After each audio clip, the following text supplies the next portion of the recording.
जय गौ माता। नमस्कार, आपका स्वागत है रघुनंदन सुरेश गौशाला में। आज अभी जैसा कि देखा जा रहा है कि हमारे गौशाला में जो हमारे गौ सेवक हैं वो गौशाला की सफाई का कार्य कर रहे हैं, तो जो कि एक बहुत ही अहम हिस्सा होता है किसी भी गौशाला के लिए या घर के लिए, जहाँ भी लोग रहते हैं या पशुधन को रखा जाता है, इसमें साफ़ सफाई की बहुत अहमियत होती है।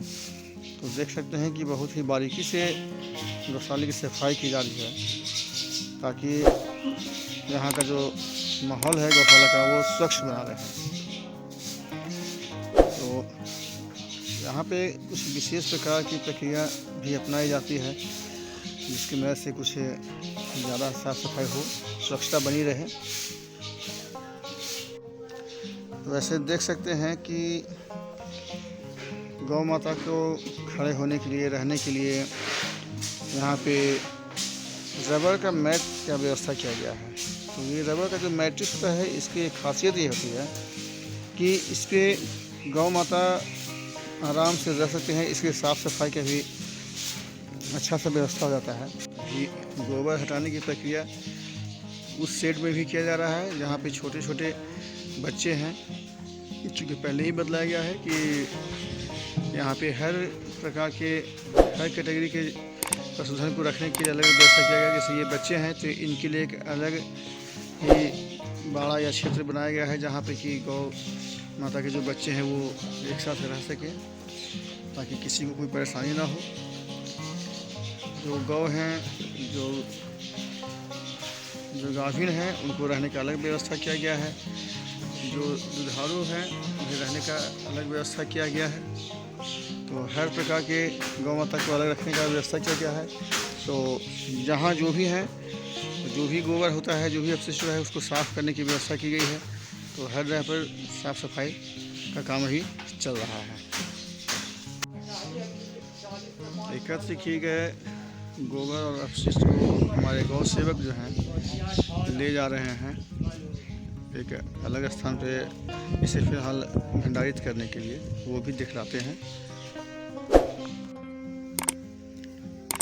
देखिए, जैसा कि यहाँ पे देख सकते हैं कि इसे यहाँ पे भंडारित किया जा रहा है, जो कि यहाँ पे थोड़ी देर, कुछ दिन तक रहेंगे यहाँ पे।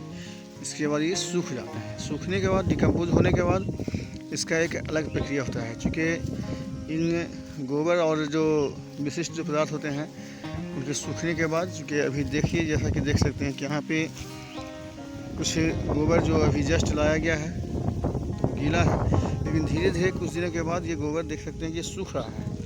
तो जो सूखा हुआ गोबर है, जो सूख जाता है, उसे फिर से इस्तेमाल में लाया जाता है जैविक खाद बनाने के लिए, जिसकी एक अलग ही प्रक्रिया है। इसके बारे में भी एक अगले वीडियो में बतलाएंगे। फ़िलहाल तो ये देखा जाता है कि इसको एक जगह पे स्टोर किया जा रहा है। यहाँ पे गोबर को छोड़ दिया जाता है कुछ दिन के लिए सूखने के लिए। जब सूख जाती है गोबर तो उसका इस्तेमाल जैविक खाद बनाने में किया जाता है, जो कि फसलों के लिए बहुत ही उपयोगी होता है। जो खेती, जो हरे भरे खेत देख रहे हैं, ये जैविक खाद का ही इस्तेमाल किया हुआ है। इन सभी में जैविक खाद ही किया गया है इस्तेमाल। देखिए, एक साइड और बनाया गया है सेट, जिस साइड में किया जाता है इस्तेमाल गोबर को रखने के लिए। तो इस साइड में जो था, इसका पूरा इस्तेमाल गोबर का कर लिया गया है जैविक खाद बनाने में।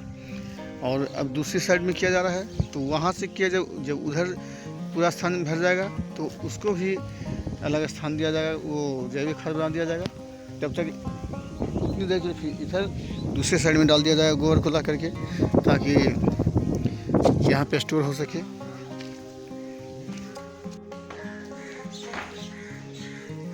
रघुनंदन सुरेश गौशाला के लेटेस्ट वीडियो को देखने के लिए हमारे चैनल को सब्सक्राइब करना ना भूलें और साथ ही साथ बेल आइकन को भी दबाएं, ताकि हर नए वीडियो की जानकारी आपको मिलती रहे। गौ माता की कृपा सभी पे बनी रहे।